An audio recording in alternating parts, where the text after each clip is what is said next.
ক্যালেন্ডারের পাতায় ফেব্রুয়ারিতে আগমন দেখলে হৃদয়ে খুব আহ্লাদ ধেয়ে আসে। ফেসবুকের টাইমলাইনে এতগুলো মানুষের ভালোবাসা দেখলে মৃদু হাসি উদয় হয়। কিন্তু এই যে ভালোবাসা দিলেন, খুশি করলেন, তাহা বেশিক্ষণ বিরাজ করতে পারে না। ক্রমাগত সময়ের দূরত্বে ভীতু গ্রন্থের ছাপ পড়ে মুখে। হৃদয় খুব ব্যথিত হয়ে পড়ে।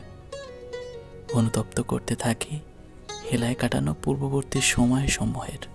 আচ্ছা, জীবন থেকে একটি ধাপ চলে যাওয়া মানে মৃত্যুর একটি ধাপ কাছে চলে আসা।